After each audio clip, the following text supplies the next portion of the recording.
Informé, cultivé, rigoureux. Il n'est jamais à court d'arguments. Savoir et comprendre.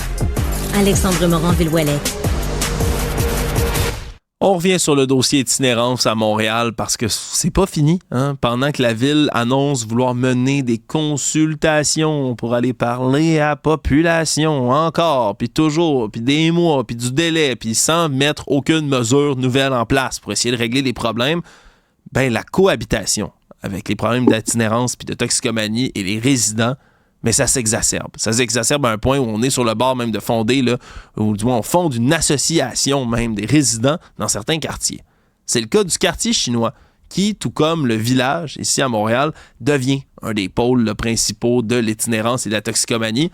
Je rejoins deux des résidents de cette région de Montréal, deux membres de cette association, Phil Chu, pardonnez-moi, qui est résident du quartier chinois depuis 11 ans, et Yvan Michaud, qui lui réside depuis 25 ans et qui est membre de cette association de résidents.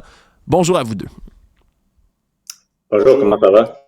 Ça va très bien, merci. Écoutez, très heureux de vous recevoir. Puis c'est assez spécial parce que dans votre cas, M. Chu, on parle aussi à un père, à quelqu'un qui a un enfant qui est dans le CPE Petit Palais, qui a été beaucoup au cœur de l'actualité. On parle entre autres de devoir escorter des policiers, les jeunes, les enfants, les bambins qui se promenaient dans le quartier parce que la cohabitation était trop difficile.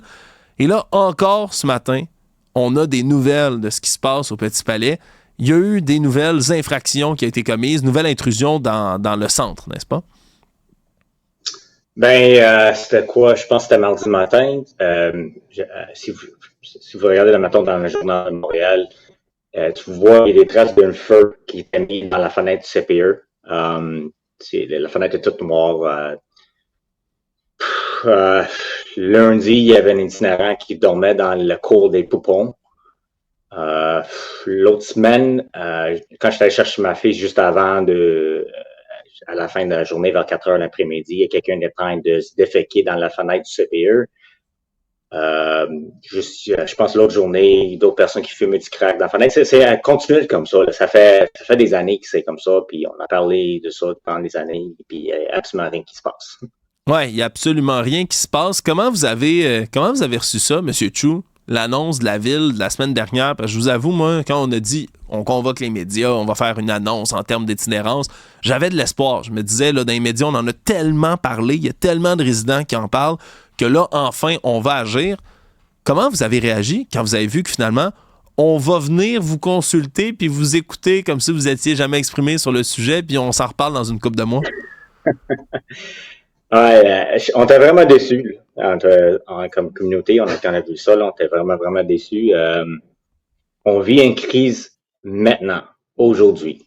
Puis on a besoin des solutions court terme aujourd'hui, parce que c'est sûr que, mettons, c'est bien de consulter la population, mais malgré. Il aurait dû le consulter, ça fait 3-4 ans facilement. Là. Puis on se fait imposer. Tout dans ce quartier-là, dans le quartier chinois, M. Chopper est d'accord avec moi. Tout se fait imposer sur nous dans ce quartier-là. On n'est pas consulté, tout est imposé. Puis c'est nous, les résidents, c'est nous qu'il faut qu'ils deal avec les décisions des autres qui vivent pas dans le quartier. Ils vivent, je sais pas où, là, à Boucherville, à Ville-Saint-Laurent, puis c'est nous qui vivons ça à quotidien. C'est pas normal. C'est pas normal, puis vous avez bien raison d'interpeller Yvan Michaud, parce que vous, M. Michaud, là, parlez-nous de ces impositions-là, parlez-nous de ce qui vous est mis là, comme un fait accompli dans les bras. Je veux dire, ça fait 25 ans que vous êtes là, vous vous retrouvez forcé de faire une association, ni plus ni moins, de citoyens, parce qu'il n'y a rien du tout là, qui se passe pour venir vous aider. Là. Je pense que par la force des choses, l'union fait la force. Là. Et quand individuellement on s'adresse aux autorités, ça n'a pas toujours un impact senti, alors que quand on le fait collectivement, forcément, ça a un impact. Moi, je suis résident, je suis membre d'une coopérative d'habitation au centre-ville depuis 97. C'est la raison pour laquelle on est déménagé dans le quartier chinois. Alors, on a cette habitude de travailler collectivement là, au sein de la coopérative, puis un des principes du mouvement coopératif, c'est de rejoindre la communauté dans laquelle tu t'es établi. Alors, je pense que aujourd'hui, c'est ce qu'on fait avec la communauté, avec les gens du quartier chinois. vous posez la question, M. Moranville, c'est quoi des exemples de choses qui sont imposées, là? Moi, j'appelle ça la culture de la misère, l'industrie de la misère. Là. On a déjà beaucoup de ressources consacrées aux problèmes d'itinérance au centre-ville de Montréal. Puis, on n'a pas besoin d'en rajouter. Là. Je vais vous donner l'exemple. Vous savez que il y avait un centre d'urgence qui avait été ouvert là, au complexe Guy Favreau, là, à l'ancien YMCA, là, sans avoir consulté au préalable le voisinage. Ça a causé énormément de problèmes durant la pandémie. Alors, quand ça a été fermé, il y a à peu près 1 an ou un peu plus, ben c'est sûr que ça a continué parce qu'il y avait une habitude d'ancrer dans le quartier. Puis là, ce que les autorités font, ben ils encouragent cette misère-là. Tous les dimanches, ben il y a des gens, des groupes qui viennent nourrir les sans-abri qui sont pas en train de mourir de faim, là, on s'entend. Là. Alors, ils sont ici parce que leurs pushers sont pas loin et leurs habitudes sont là. Alors là, il faut là, casser ces habitudes-là parce que il y a toujours eu d'itinérance en ville, au centre-ville de Montréal. Mais ça a pris une telle ampleur, puis c'est accompagné par tellement de criminalité et de délinquance que on a perdu le contrôle. Moi, je crois que les autorités sont en train de perdre le contrôle. Alors, c'est à nous, les résidents, de rappeler aux autorités leurs responsabilités. Alors, ils sont élus pour agir en notre nom, puis pour notre bien-être, puis pour notre sécurité.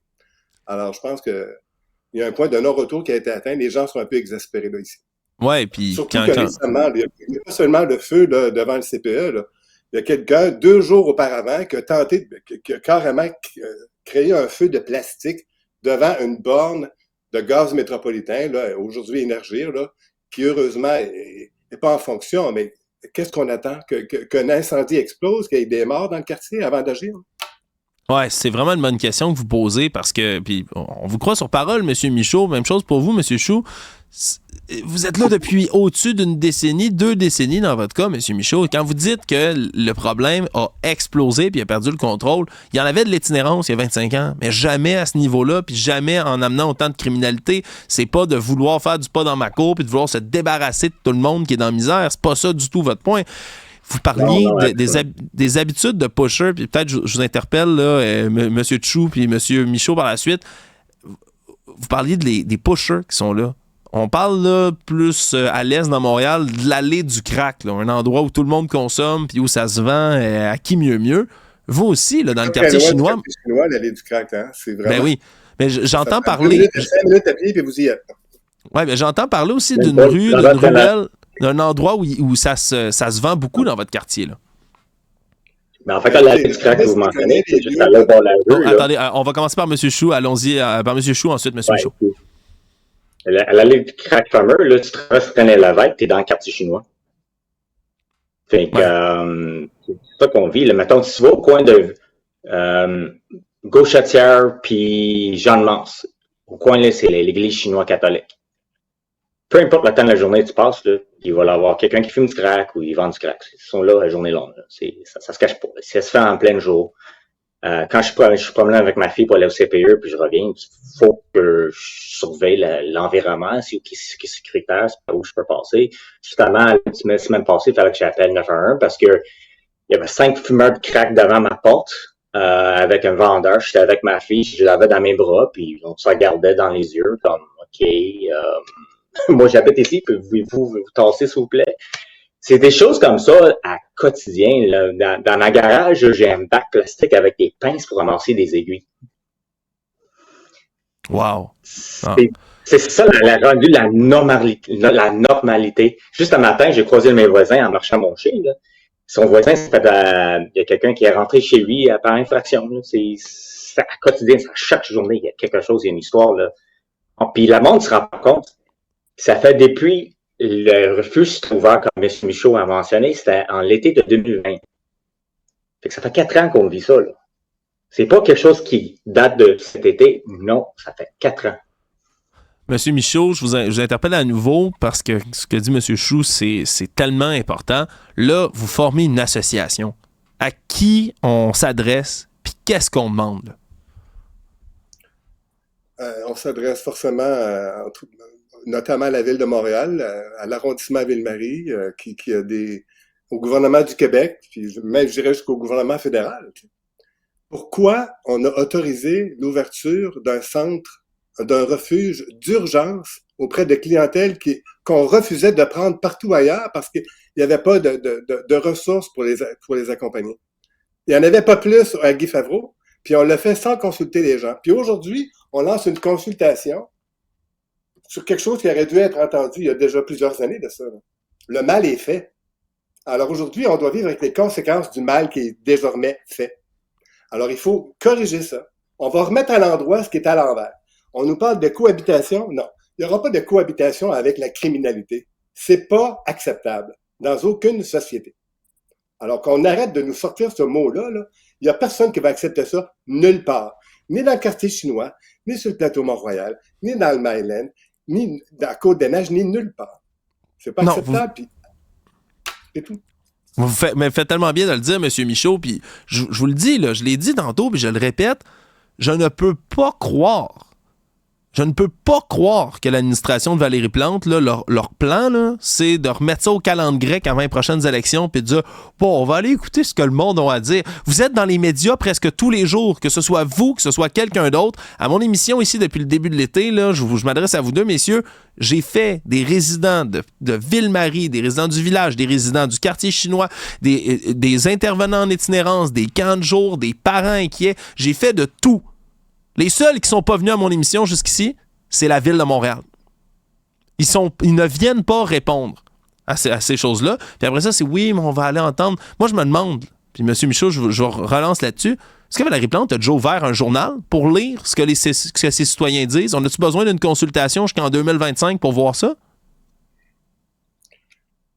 Moi, je pense que oui, elle doit lire les journaux. Là. Je pense pas qu'elle est assez sotte pour ignorer complètement ce qui se passe dans sa ville. Mais c'est politique, puis il y a des décisions qui ont été prises. C'est une approche qui est décidée au sein de Projet Montréal. Alors, ils doivent vivre avec cette approche-là. Là. S'ils doivent la changer, mais qu'ils retournent auprès de leur parti, puis qu'ils décident d'autre chose. Mais les citoyens, eux, vont voter pour une autre approche. Ça, c'est sûr. Ouais. Monsieur Chou, je vous relance. Allez-y, Monsieur Chou. Oui, excuse-moi, vas-y. Je voulais dire que je suis content que vous avez mis la photo. Tantôt, pour montrer juste en partant comment que le quartier chinois est diverse. Il y a plus que 2500 résidents dans le quartier chinois. Parce que les bâtiments du quartier chinois, là, c'est du Bleury jusqu'à Sainte-Élisabeth, Reine-Lévesque jusqu'à Vigée. Il y a plus que 2500 personnes, des résidents, des voteurs qui habitent dans ce quartier-là. Et on se fait pas écouter. Nos représentants ne nous écoutent pas. Ils nous imposent tout. Puis ils disent, c'est cool, c'est beau, vas-y. Puis les choix qui sont faits en même temps aussi, le problème, c'est qu'on n'est pas, on n'a pas de soutien non plus. C'est que, mettons, un exemple parfait, quand ils ont décidé d'ouvrir le refuge d'urgence de Guy Favreau, puis en plus, j'ai su, là, ce refuge-là, c'est le refuge d'urgence qui m'explique c'était quoi? C'était tous les gens qui étaient refusés des autres refuges qui se ramassaient dans le refuge à côté de chez nous autres. C'était pas des toxicomanes, des personnes avec des problèmes de santé mentale. Puis on parle pas d'une couple de personnes, on parle des centaines qui étaient là. Mettons, le refuge lui-même, il accueillait à peu près 100 itinérants, mais c'était juste 12 heures. Fait que le matin, ça vidait tout, ça restait directement entre le palais des congrès puis Guy Favreau. Puis des fois, la norme, là, j'avais jamais vu ça. On dirait qu'on était à New York dans les années 80. Puis c'est pour ça qu'on a créé l'association. L'association s'appelle c'est les résidents, l'association des résidents du quartier chinois. Puis c'est notre quartier, puis c'est notre voix. C'est ça qui est le message pour nous. Puis on veut se faire entendre. Oui, parce que les incidents sont pas isolés. Vous avez répété la pluralité de tout ça, puis vous avez dit en début d'entrevue, M. Chou, quelque chose que je trouve tellement exact. Sont où les décideurs? Ils habitent-tu dans ces quartiers-là? Est-ce qu'ils vivent au quotidien? Je veux dire, on y est confronté. Ce matin, ma collègue est témoin. Ce matin, on a dû tasser. Il y avait 4 itinérants qui fumaient du crack dans la porte de la station de radio. À l'heure où on rentre, puis c'est un scénario quotidien, comme devant chez vous, M. Chou. On doit leur demander de s'en aller. Puis si ma collègue qui est une jeune femme, était toute seule, mais je m'inquiéterais pour sa sécurité, sincèrement. Puis elles ne veulent plus marcher puis se rendre à la station de radio toute seule. Je les comprends. On a le nez dedans. Vous avez le nez dedans. Puis on dirait qu'après ça, on ne se fait pas écouter par des gens qui n'ont pas l'air de comprendre la situation puis d'avoir les deux mains dedans. Monsieur Chou, vous êtes parent, vous le dites, là. Vous avez un enfant, là, un petit bambin qui va à un CPE en ce moment. Je retourne d'un côté très personnel. Ma copine, moi, cette semaine, me dit... en voyant l'actualité, je ne veux pas qu'on ait un enfant à Montréal. Si ensemble on a un enfant, je ne veux pas qu'on l'élève dans la métropole. Vous êtes parent d'un enfant dans la métropole. Est-ce que ça vous donne des fois envie de partir, d'aller ailleurs?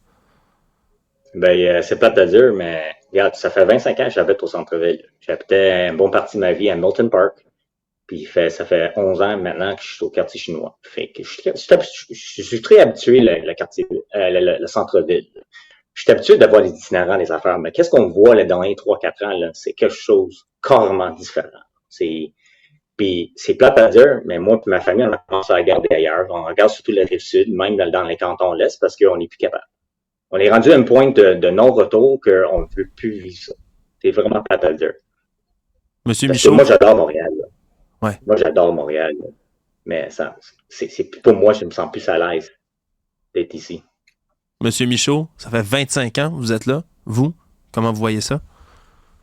Ben moi, c'est sûr que on est un couple, pas d'enfants, là. Fait que c'est sûr qu'il n'y a pas de famille dans notre cas ici, personnellement. Mais la coopérative, elle, son mandat, c'est de loger des ménages à bas revenus. Puis on parle de grandes familles parce que ce sont de grands logements. Alors, il y a des familles au centre-ville de Montréal, dans le quartier chinois, beaucoup plus qu'on pense. Il y a quelques mois, on a une famille avec 4 enfants qui sont déménagés dans un logement. Alors nous, ce qu'on veut, c'est que ces gens-là restent dans le quartier. On ne veut pas qu'ils quittent. Moi, je ne renonce pas à convaincre Phil de rester parmi nos voisins parce que j'aime beaucoup sa compagnie, puis il y a un impact important dans le voisinage. Puis on va peut-être réussir à améliorer les choses. Alors moi, j'aimerais souligner la grande mobilisation des gens du quartier, là, puis je pense que c'est pas terminé. Alors, j'appelle les autorités à s'ouvrir les yeux puis à prendre d'autres décisions en faveur des gens qui vivent ici. Le message que vous faites, messieurs, est très clair, il est limpide. Ce qu'on fait, là, l'entrevue, Madame Plante, Monsieur Sabourin, les gens à l'hôtel de ville, prenez cette entrevue-là, allez l'écouter, s'il vous plaît. Écoutez ce que disent M. Michaud, M. Chou. Vous n'avez pas besoin d'une consultation, vous n'en avez pas besoin. Ils sont là, vos citoyens vous parlent constamment. De remettre ça au calendrier grec jusqu'en 2025 en disant qu'on va faire un rapport qui va être tabletté éventuellement, puis là, on va peut-être le consulter rendu là, puis peut-être prendre des mesures qui vont peut-être affecter les citoyens plus tard. Là, c'est plus l'heure des mots, c'est l'heure de l'action. Si vous voulez entendre vos citoyens, écoutez cette entrevue. Ça vient me chercher, sincèrement. Merci, messieurs, de votre mobilisation citoyenne. Merci de prendre les choses en main parce que l'administration ne le fait pas. Fait que ça va prendre des citoyens pour le faire. Puis je trouve que vous avez beaucoup, beaucoup de courage et de résilience. Phil Chou, monsieur Yvan Michaud, vous êtes des membres de l'Association des résidents du quartier chinois. Vous habitez depuis au-dessus d'une décennie, 2 décennies dans un cas, dans le quartier. Merci de le défendre. Merci de nous parler ce matin. Bonne chance pour la suite. Merci. Bonne journée.